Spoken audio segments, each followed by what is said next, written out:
आज मैं बात करना चाहता हूँ हाउ गॉड इज ग्रेट। भगवान महान कैसे है। एक बार की बात है, एक राजा हुआ करता था। जैसे कि आप लोग सुनते हैं कि पहले राजा प्रजा इस तरह का माहौल रहता था। तो एक राजा रहता था, उनको भगवान पे बिल्कुल भी भरोसा नहीं था। और जब भी वो प्रजा से बात करते थे तो उनका एक ही कहना था कि आप लोग भगवान के बारे में सुने हैं, आप लोगों को भगवान के बारे में बताया गया है, इसीलिए आप उन पे भरोसा करते हैं या उनको मानते हैं। यदि आप सभी को ईश्वर के बारे में नहीं बताया जाए, आपको ईश्वर पे किसी भी तरह का कोई बिलीव नहीं होगा। ये कहना था राजा का। तो उन्होंने क्या किया कि उनका एक बच्चा जन्म लिया। तो वो सोचा कि अगर मैं अपने बच्चे को भगवान के बारे में ना बताऊं तो ये भगवान पे बिलीव नहीं करेगा और ये नहीं मानेगा। तो इस तरह की ईश्वर, भगवान, या आप अपने अपने धर्म के अनुसार से इनका अलग अलग नाम दे सकते हैं। मैं यहाँ ईश्वर और भगवान वर्ड का इस्तेमाल कर रहा हूँ। वो अपने महल के चारों ओर बहुत ही ऊंची ऊंची दीवारें खड़ी कर दी ताकि वो बाहर का परिवेश ना देख सके, वो हमेशा अंदर में रहे, बाहर के लोगों से ना मिले, बाहर के लोगों से किसी भी तरह का ईश्वर का चर्चा ना करें। और राजा जो थे अपने बच्चे के सामने कभी भी ईश्वर शब्द का यूज नहीं करते थे, किसी भी तरह का भगवान शब्द का यूज नहीं करते थे। उनको ऐसा लगता था कि मैं अगर यूज ना करूं, मैं ईश्वर के बारे में ना बताऊं तो ये ईश्वर को नहीं जान पाएगा और इनको ईश्वर के प्रति किसी भी तरह का कोई विश्वास, कोई बिलीव नहीं होगा।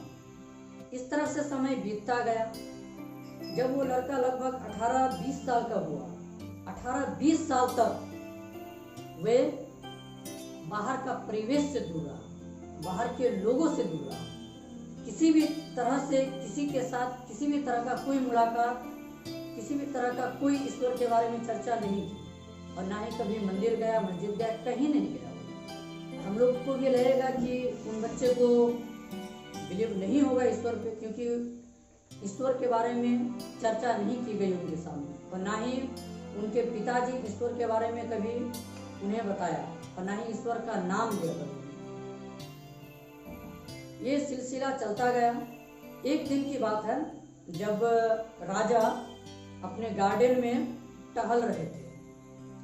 उनका जो बेटा था लगभग 18-20 साल का हो चुका था, अपने आप गार्डन में देख रहा था और फूलों को देख के अपने आप गुनगुना रहा था, वो कितना महान होगा जिन्होंने ये फूल बनाया, वो कितना महान होगा जिन्होंने ये पेड़ पौधे बनाए, वो कितना महान होगा जिन्होंने चांद सूरज बनाया, वो कितना महान होगा जिन्होंने ये पृथ्वी बनाई।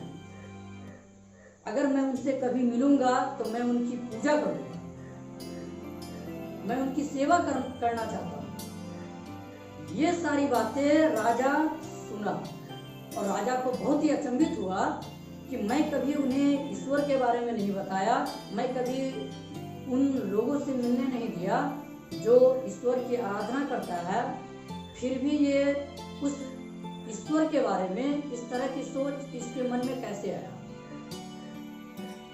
उस बच्चे से जाके जब पूछा, बहुत ही क्रोधित होकर पूछा कि तुम ऐसा क्यों बोल रहे हो कि ये दुनिया जिसने बनाई, ये चांद सूरज जिसने बनाया, ये पेड़ पौधे जिसने बनाए, ये चिड़िया जिसने बनाया, ये इंसान जिसने बनाया, मैं उसकी सेवा करना चाहता हूँ, मैं उनकी पूजा करना चाहता हूँ। ये तुम्हें किसने बताया, कौन सिखाया, बताओ मुझे। तो वो लड़के ने कहा, मुझे ये अपने आप फीलिंग हो रहा है पापा, इसीलिए मैं बोल रहा हूँ, मुझे किसी ने कुछ नहीं बताया। लेकिन मैं आपको भी बता रहा हूँ कि अगर मैं जिस दिन उस व्यक्ति से मिलूंगा, उस सुपर पावर से मिलूंगा तो मैं उनकी पूजा करूंगा, मैं उनकी सेवा करूंगा। उसी क्षण राजा को ये एहसास हुआ कि ईश्वर इस दुनिया में है। आप बताइए या ना बताइए, ये महसूस हर किसी को जीवन के किसी न किसी मोड़ पे ये हो जाता है कि ईश्वर है, कोई तो सुपर पावर है जो इस पूरे विश्व को कंट्रोल कर रहा है। इस वीडियो के माध्यम से एक ही संदेश देना चाहता हूँ कि आप ईश्वर पे बिलीव रखिए, क्योंकि जितना जल्दी आप अगर ये स्वीकार करते हैं कि ईश्वर है, कोई सुपर पावर है, ये आपके लिए सही होगा। बहुत बहुत धन्यवाद वीडियो देखने के लिए।